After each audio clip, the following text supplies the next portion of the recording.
surrendered and decided to use tape and tape a microphone to it. So, but it sounds like we have sound. It sounds like we have sound. Thanks for coming back for a second week. I was planning on sitting here and being with you, but I just had something come up that I had to go to. So I will introduce Dr. Binau again. And as I said last week, one of my favorite professors taught pastoral care back when I was learning pastoral care, as I still am. So enjoy this interactive class, and at 7:20 we'll end and we'll tear down the space a little bit and prepare for our worship at 7:30. Okay, thank you. Glad to be back. Thank you. Who of you who are here right now were not here last week? A couple. Okay, good. I'm going to do about 5 minutes worth of quick review, and that may scoop you into a few ideas we were talking about, and then we'll roll forward this week into what I hope is a lot more conversation. What I want to try to do is take some of these more broader concepts we talked about with shame and a little bit of guilt and apply them to some real life situations and see how we can actually use some of the insights that we didn't gather in here to understand our lives a little better. So this week I've been calling this shame smarts. That kind of a double meaning there. Shame does smart, but there are smart things you can learn about shame, so we hope to sharpen up our shame smarts and how I think awareness of shame can really improve the quality of life that we have in the church. We are ignorant of shame at our own risk and cost. Knowing something helps us in a lot of different ways, which we'll get into here. So a very brief review from last week on just a couple things. We talked about some basic distinctions between shame and guilt. I could give a quiz and ask you to listen, but I'll run them out here so you remember. Remember, there's a different sense of what's being violated. Guilt is a sense that I have crossed a boundary. I've violated some boundary or some rule, some kind of standard, so that if I get pulled over for a speeding ticket, my sense of guilt says, wow, I really broke a rule here. The law's going to catch up to me, and so forth. Shame is more a sense that I've fallen short of, not that I've transgressed so much, but I've failed to reach a certain ideal.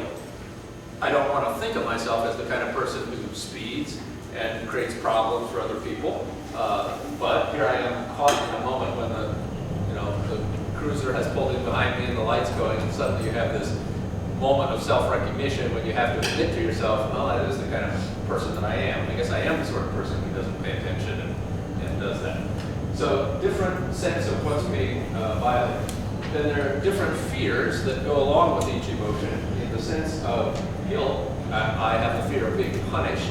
I broke a rule, and now somebody's going to exact punishment from me.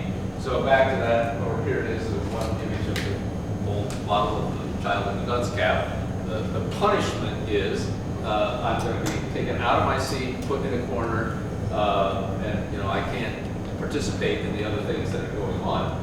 But the fear that stands behind shame is deeper and in many ways scarier and more profound. It's a fear of abandonment. That if people really saw me as I'm being forced to see myself, if they really knew what I was all about, nobody would want to have anything to do with me. And so this dunce cap routine was a very ingenious kind of shame and guilt issue. Not only are you being punished, but you're being exposed to the whole group as a dunce. You're pulled out of your group, pulled out of your community. You're held up in front of everybody. Just to go theologically then for a minute, this is a very mild reflection actually of what crucifixion was in Roman times. Crucifixion was both a guilt and shame issue. I would say more shame even than guilt. Of course, Romans used crucifixion to punish people that they thought were criminals, wanting to make a strong statement about the fact that Roman law covered everything and you dare not violate or cross those boundaries, break those laws. But the fact that crucifixion was such a public event, it wasn't just like they hauled you off to a cell somewhere, locked you away, and punished you in private. very, very public, with the expressed intent of shaming the person who they thought was guilty. And, of course, this is a terrible reminder to others. What worse fate could there be than being abandoned to that? And, of course, as we know, people were crucified naked. What more vulnerable sense of exposure could you have? Exposure to the elements, for one thing, but just, of course, in what then was a very private culture. People did not experience public nakedness favorably. And, of course, the person is out there literally for all the world to see. Well, a dunce thing, as I say, is kind of a mild reflection of that, but it ought to make us, again, realize how much God in Christ on the cross has endured for humankind. And then there's one other basic distinction. There are different appearances that guilt is sometimes very hard to detect in terms of one's body posture or facial experience. We all know, say, people lied through his teeth. You know, looked at me with a straight face and told me she didn't do it. Well, no, sometimes I know people say, well, they have that guilty look on their face, but you can hide your guilt more easily than you can hide your shame. Shame is hard to hide because it's a more basic emotion, as we talked about. If you experience it earlier in life, it comes with, if you blush, if you're embarrassed, if it's so painful you kind of cringe or you slump or it's hard to hold eye contact when you're deeply ashamed. And so that's another basic difference.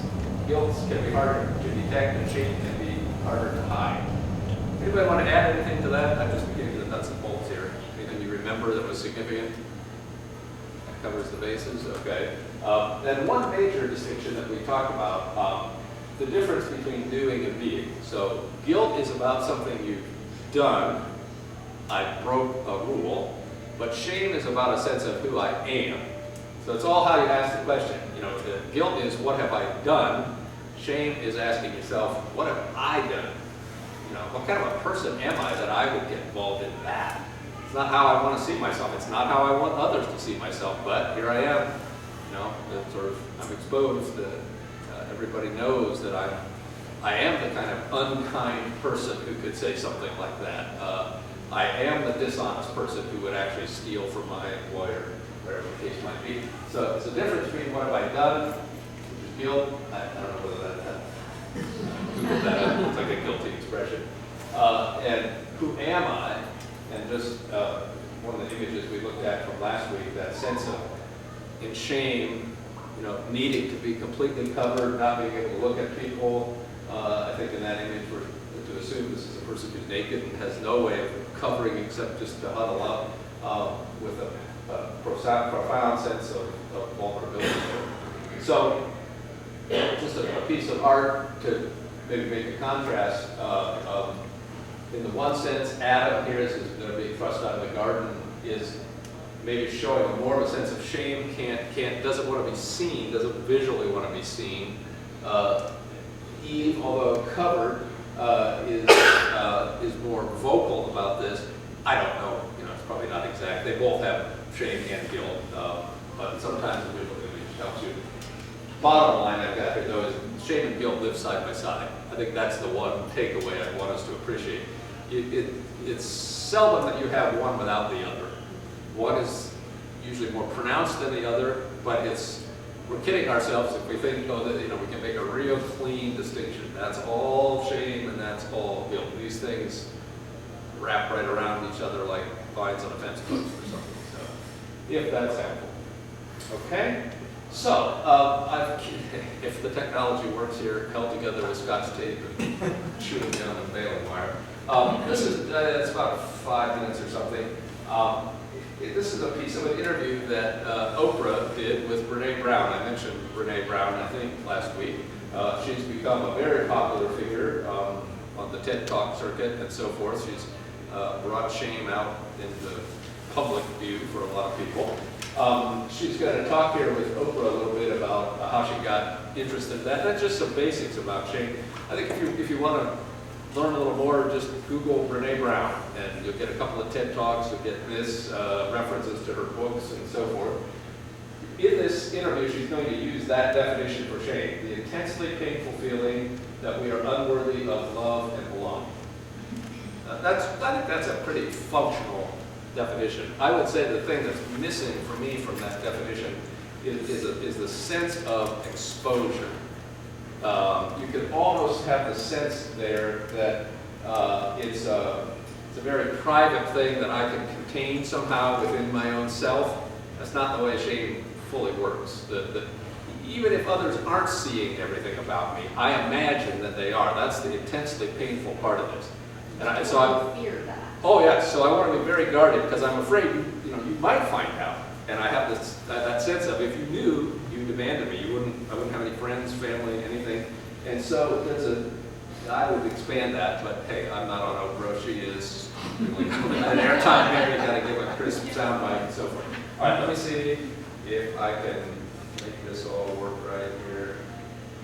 Should be good to go. Pull that up so we can see it. Well, let's just talk about shame. You studied it. I did. Not many people have studied it. No, in fact, I wanted to study it. A lot of people said, no, don't study it, don't study it.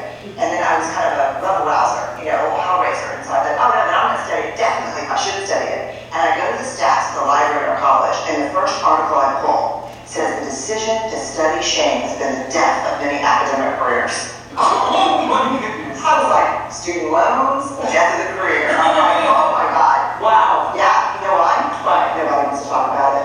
Yes. We have a visceral reaction to the word shame. So you said that if you're like on an airplane, so I say, well, what do you do when you say study shame? People, they literally turn the other way. I have answers based on whether I'm on chat or not. Yes. I mean, I it's study courage. Oh, yeah. I study shame. Oh, David Burns are fantastic, aren't they?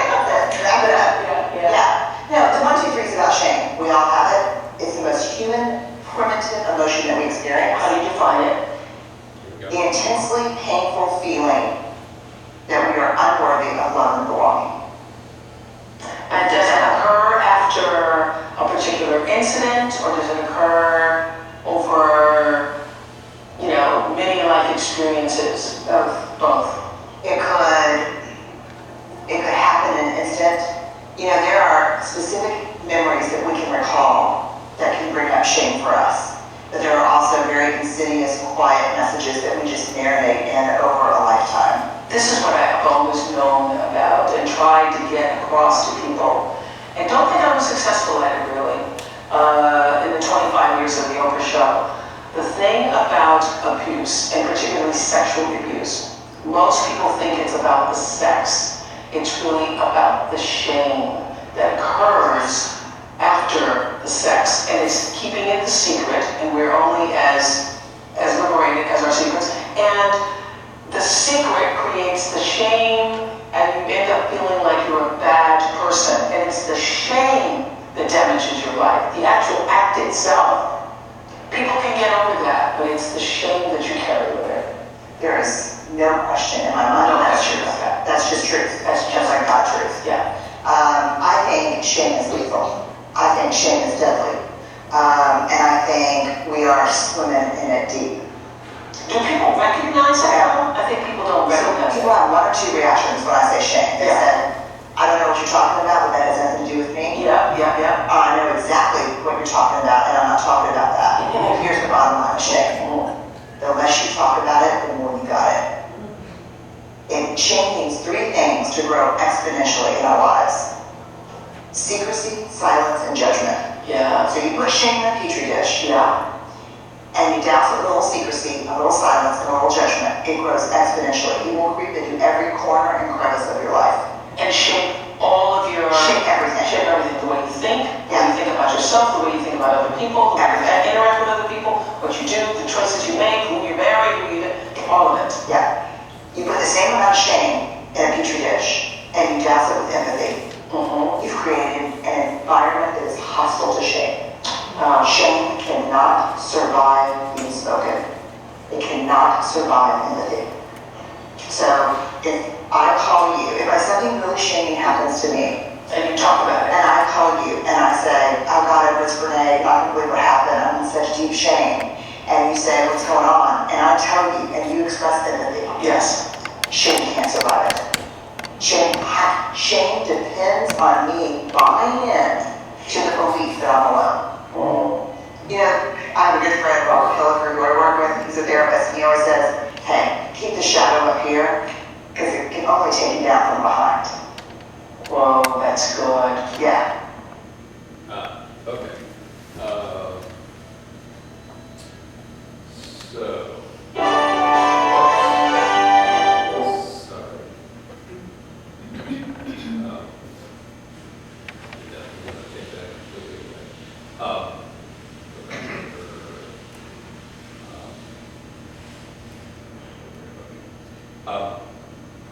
So just a couple of quick thoughts on that.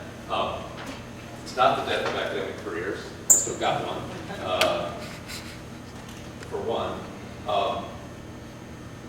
the part about empathy, I think, is an excellent point. That if you put that in the petri dish and put some empathy in there, you're creating an environment that's hostile to shame.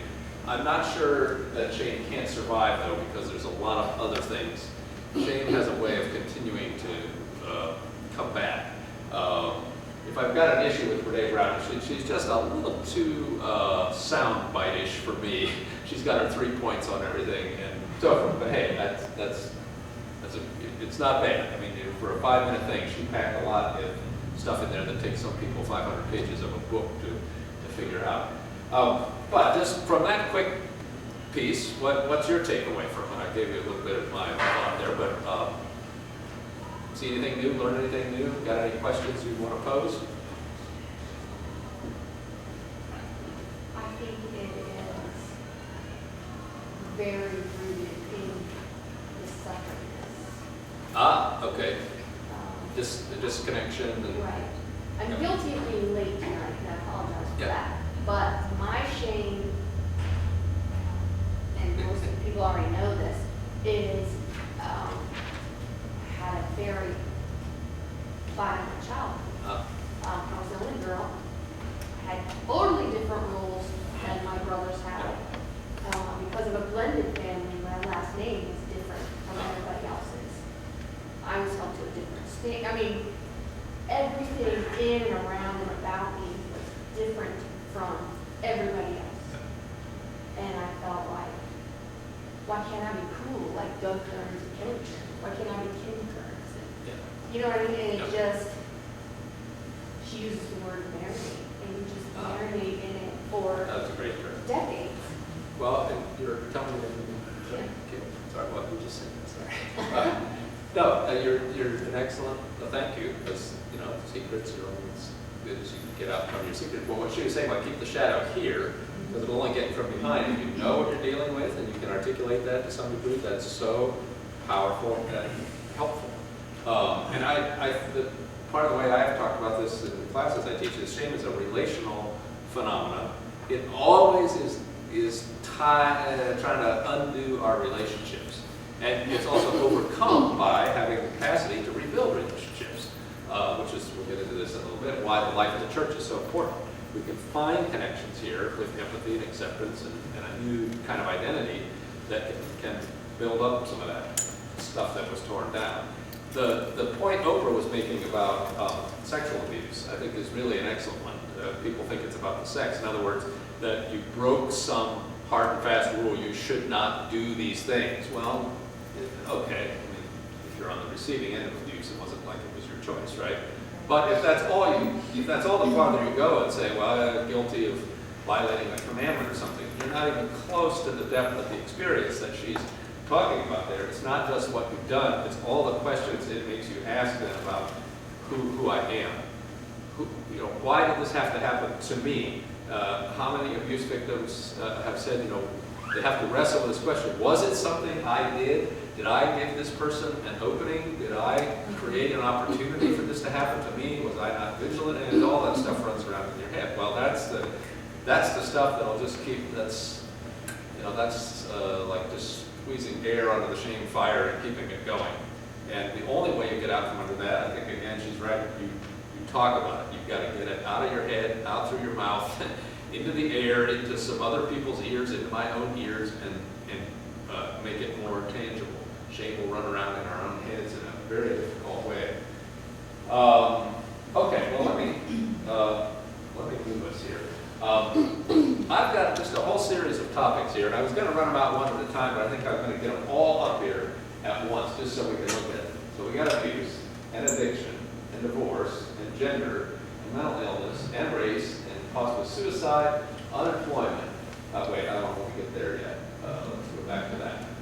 And from a conversation I had just beforehand, I think we could say shame and adoption, or blended family issues also could go up here, because that's an identity question. And we talked about that a little bit last week. So I'm going to two moves I want to make. This is more public life, but our life together as church interacts in all these areas. And then a second slide we'll do in a second is some particular areas of church life where we would be helped to pay attention to shame. I don't pretend that we have time to dig into all of these, but I wonder if you are now making some connections in your own heart and mind on any of these kind of things, something you've begun to understand about shame where it gives you a new or more helpful perspective on how we deal with these kind of issues. And I'm not short of ideas, but I don't want to keep talking, so. Yes, Ben? The secrecy, silence, and judgment, especially. Oh yeah, those were three, yeah. To addiction. It's extremely important. As a therapist who treats addiction, the first thing we do is have people break the silence. Acknowledge their addiction. Speak up, I can find. People break the silence, Oh, yeah. acknowledge their Okay. addiction. Then, the secrecy comes out by them doing the 12 steps, and the judgment seems to go away as they work through the 12 steps. Yeah. Would you say that shame has a strong power to hold people in an addictive Yes, cycle? absolutely. I mean, it's like the glue Absolutely. that. It fuels the ongoing addiction. Right. And so that, as we know in an addiction cycle, when the shame becomes too intense, in order to get relief from that pain, we turn to the substance again to make us feel better. That's the evil part of what addictions are all about. We turn back to the very thing that got us stuck in the first place to get some momentary relief, and then of course we only get stuck farther in. So it's acknowledging the shame and giving it a voice that can finally, break through that. And we think about all the ways in the history of our culture and life of the church and so forth that people who did suffer from alcoholism or some kind of addiction were shamed as simply being morally weak. If they just tried harder, they'd stop that craziness. Well, we know a lot more today about the physiological, biochemical, genetic aspects. It's a complex thing. I don't mean to say it's all that simple, but we know that there are biochemical factors at play here. And it's not just as simple as saying, well, I think I'll just stop that now. There's a lot of things that go on. Well, I don't want to lose this thought we had about adoption and identity. So we want to say a little bit about that. Yeah, I was here last weekend, Yeah. and I noticed some really interesting parallels for me as an adopted parent between shame and guilt and neglect and abuse. And adopted kids, some people are surprised when they find out that kids who are abused are able to come back from that easier than kids that are neglected. When they're really neglected, then they don't thrive, or they strive through youth, and then when they hit the teenage years, they implode. So I've never heard it quite put the way you did. So I was trying to make connections. I'm not sure I've got it all straight in my head, but. Well, the neglect part, we know some things about failure to thrive syndrome, infants who aren't held and cared for. Good, hard clinical data shows those children have a much more difficult time thriving as they grow. That's a lack of affiliation. It's the sense of being abandoned, disconnected, no caring relationship. Shame comes in the cycle of human development. Shame comes into play at two really key points. One is that very early age we talked about last week, about maybe a year and a half or so before you get full verbal language about age 3. You can experience shame just from the way that the big people whoever those are, parents, or, you know, the way big people look at you, stern look, you know, or just the tone of voice, you don't know the words, but you know when they get louder and angry, you know, you get a sense of shame. Guilt can't really kick in until you've got language to know the basic difference between yes and no. Yes, that's okay. No, that's forbidden, and that's rule breaking. So shame kicks in early then, but it recycles and really comes poking its head back up in the teen years of identity formation. Erik Erikson's life cycle theory pointed this out, that the teen years are about struggling with building a sense of identity that's unique enough to be your own, but not so weird that nobody wants anything to do with you. And this is why confirmation age is such a fun time with your middle school kids, right? They're trying to figure out who they are, and one minute they want to be just like everybody else, and then the next minute they want to dress and talk and act and listen to music that's completely different from everybody else. And they're trying to find that place where I've got an identity people will honor and let me be part of the group, but I'm not just trying to be one of the crowd. It's a tricky kind of business.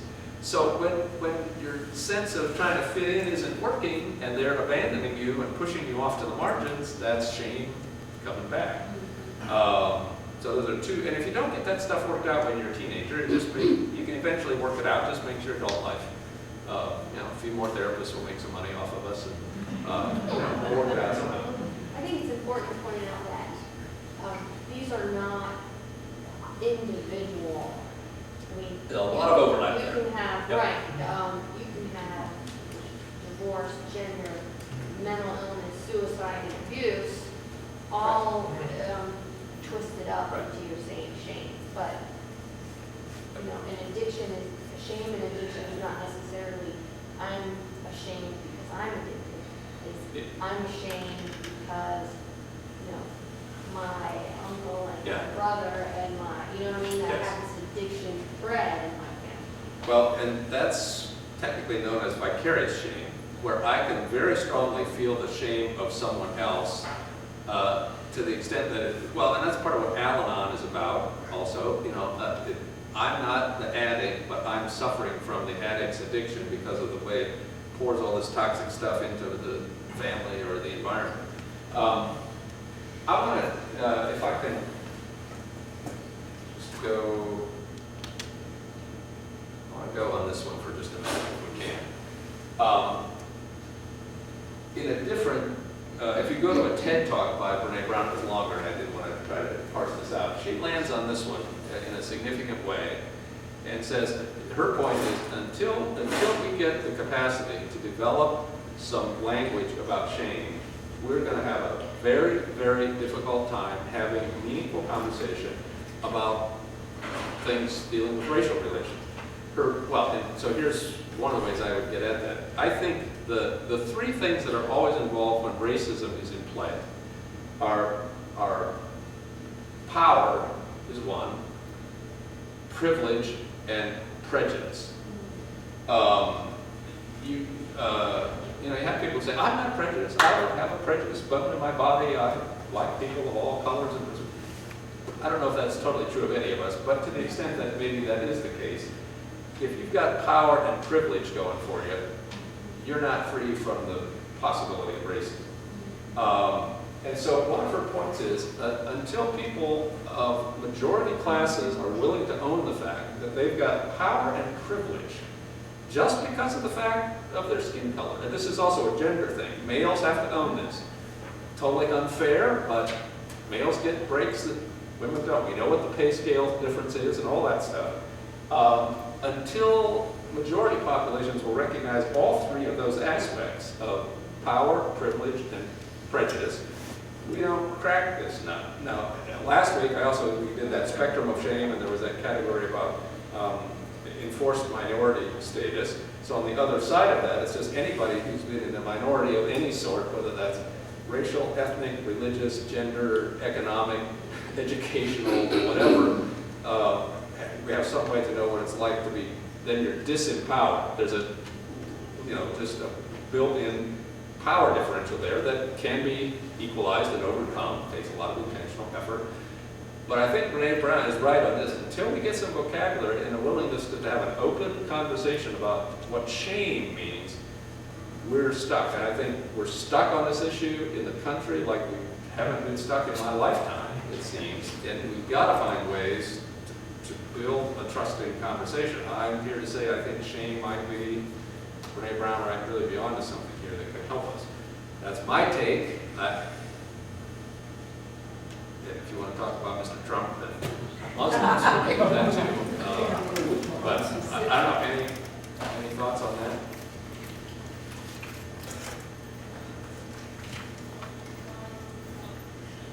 And it may be that this is just one of those things that is hard to talk about publicly. I just remember, I was a firefighter for Columbus for many years. And when they had the O.J. Simpson trials, right. After a while, I figured out that I could not even discuss the trial with my fellow workers. I was at a busy inner city station of mixed, which was great place to work. Had a lot of fun, had a lot of good friends, but we couldn't discuss it because any language, anything we used, even if we were trying to be impartial, it just got all messed up and twisted and tore apart, and it just wasn't a good idea.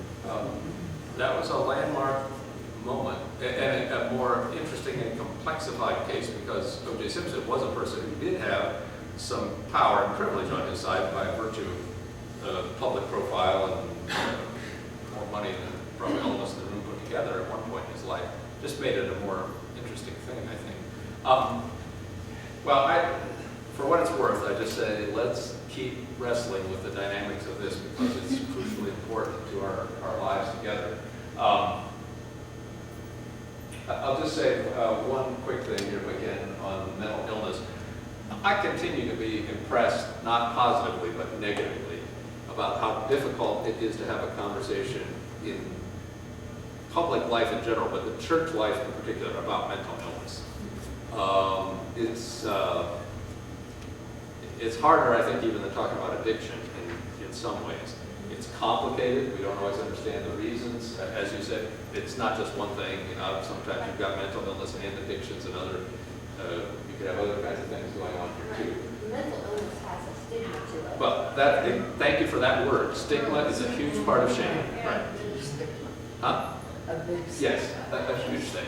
And in fact, there's a book I sometimes refer to in class. I think the title is Just Stigma. It was written by a sociologist way back in the 60s.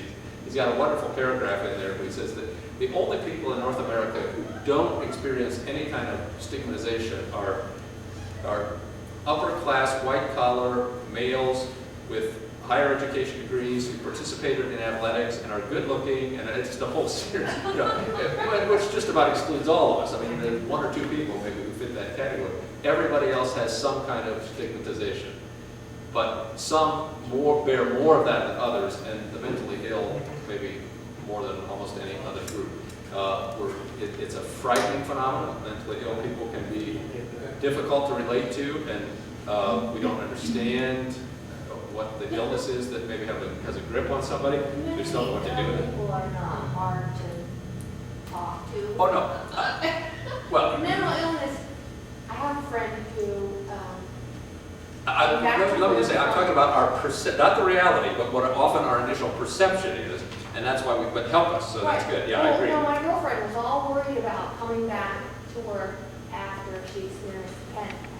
And I've known her since like 1998. She used to work for me, and she had this whole secretive thing about I was hospitalized. You know what I mean? And I was like, Kathy, it's the same as if you had bypass surgery. You know what I mean? Yeah. Something was broken and it needed to be fixed. So, and she's like, yeah, but it's way easier to tell people Yeah. that I had a quadruple bypass Exactly. than I had So, a nervous breakdown. yeah. So one of the ways I want to suggest we can all be helpful in a church community is the first week in May is always designated as National Mental Health Week. just ask, could we put some emphasis on that in church life? Get some literature out there. Let's have a sermon. Let just prod Carl or somebody. By the way, if you need some examples of what mental illness looks like, it's all over the Bible. It was mostly referred to as demon possession, but that's because they didn't have any other way to think about that. But they knew that people weren't centered and that something was not the way God had hoped that it might be. Right, at one point they thought Jesus had gone. Well, yeah, right, because, yeah, exactly, that could be the text. But I just think if we don't show a willingness to talk about these things, why should we expect anybody would ever come to the church and want to ask for help? I mean, okay, I'm going to move on to church here, though, because we're going to run out of time.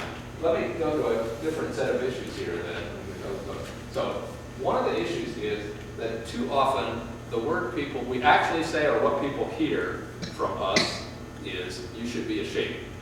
If you fall into one of those stigmatized categories, I know this isn't what we try to say, but there's a lot of research out there that says the popular perception of what Christians are all about, and sometimes everybody gets painted with the same judgmental brush, is that that's what we're saying. We want to work hard to speak gospel. And I stole this idea from a theologian, Jill McNish, who says, what we want to do, we know and God knows you're ashamed. And that's okay. And then you pour empathy on that. That keeps it from getting out of hand. So if we, by the way, to verse to reinforce that, God waits to be gracious. That's God's always eager to do that. Let me run out some issues in church life in here, if I can. Baptism, communion, confirmation, funerals, marriage, Sunday school. Anybody ever feel shame in Sunday school? Okay. As a kid. Yeah, well, right. Hopefully not anything right here right now. Visitors, when visitors come to your church, just worship life in general. Whoops, I'll go back to that. Just a couple things. I said last week, I think baptism basically is the antidote for shame, where Binau Brown's talking about empathy. I think theologically we'd say baptism tells you who you are. If the church can reinforce that throughout your whole life, that you are a child of God, you've been given an identity that's unshakable, that's guaranteed. We're all here to support that and back that up. That's really the best thing Christians have going for us, to be reminded of that. Let's just go to communion for a moment. Well, no, that's not the best example. Let's go with visitors here for. Yeah, well, go ahead. That sounds like a wonderful thing that you just said about the Church of Baptists, but what about the shame that we put on people that, for whatever reason, decide not to be? Oh, right. Thank you. That was the flip side of this that I wanted to get to. Thank you for reminding me. Immersed or sprinkled. Yeah. Your baptism wasn't as valid or something. Right. Growing up in a very fundamental Baptist, Yeah. Southern Baptist family, those people who just got sprinkled, whatever. You have to be fully immersed. It's all Right. about.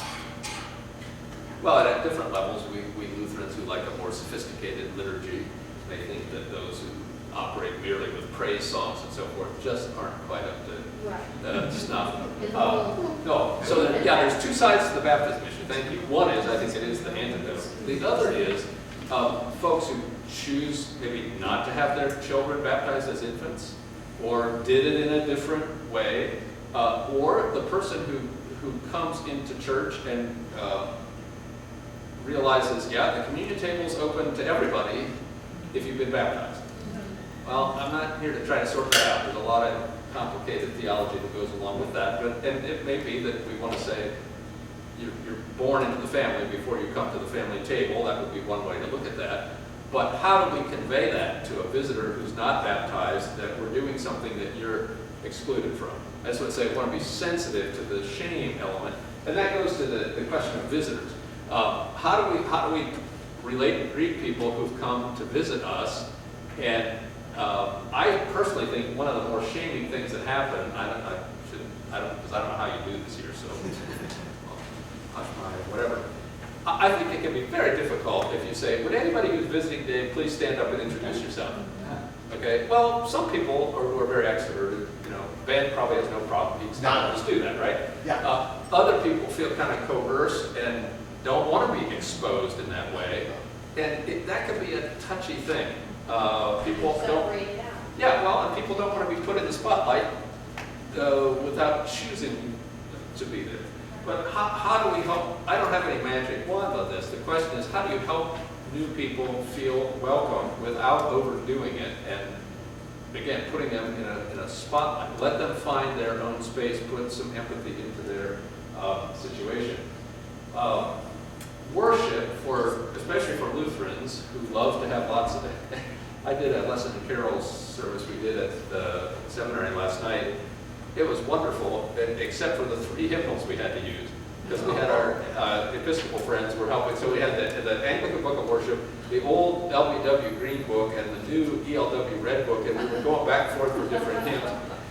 Oh my gosh, if I've come from a Baptist background and walk into that kind of liturgy, and I don't know what the hell I'm doing, frankly, finding this and that page, I think that's embarrassing. It puts me in a position of feeling like I'm inept, I'm incompetent, everybody else has the magic decoder ring that helps them find the right page, and I don't know what I'm doing. Again, it's how do you create an environment that is not hellish and is welcoming. I'm sorry? I don't think Carl, when he does communion on Sunday, I think he says all are welcome. Yeah. We took the baptism part out of our. Oh, okay. Well, Yeah. I don't want to get into there's valid theological points on both sides. It's a matter of how we convey what we convey. There's also an issue I want to say with communion so does Pastor Carl use your first name when he distributes to you and say, Kim, the body of Christ? Okay. Yeah. That's a tricky business. It's wonderful if you're remembered, but what if you're the next person in line and he has a memory lapse and he can't pull your name? Maybe he doesn't do that. I've had that happen. Or if you're new, a visitor has no way. Maybe he asks for a person's name. I think that's a gracious way to do that. This is what I try to get students to see in class. There's 2 sides to that kind of issue. What builds good relationship for some people can be felt as exclusion for others. It's not right and wrong. It's a matter of sensitivity. And then what about children in communion? Again, I'm not necessarily arguing that infants be communed, but is there a way to make children feel like they're at least part of the experience somehow, so that when I was a kid, we just sat in the pew. Everybody else went up front and got communion. We just sat there.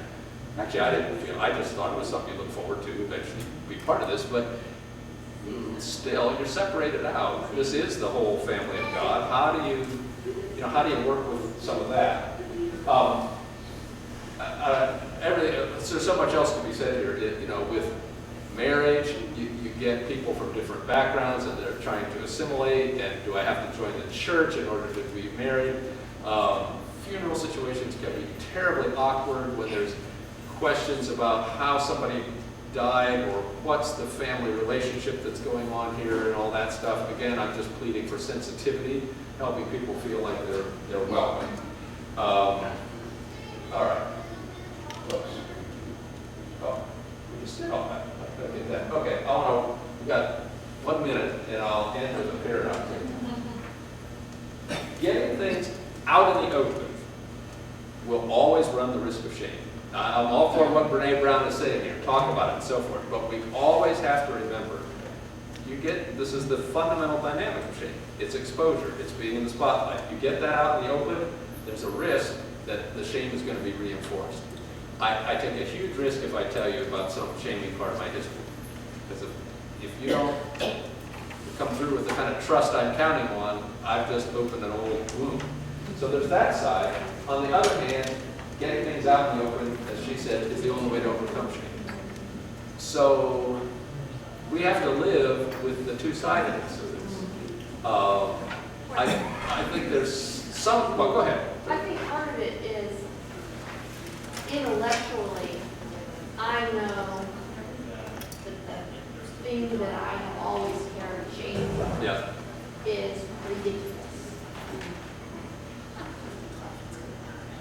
But it's a feeling. So you struggle with, if I put it out there, I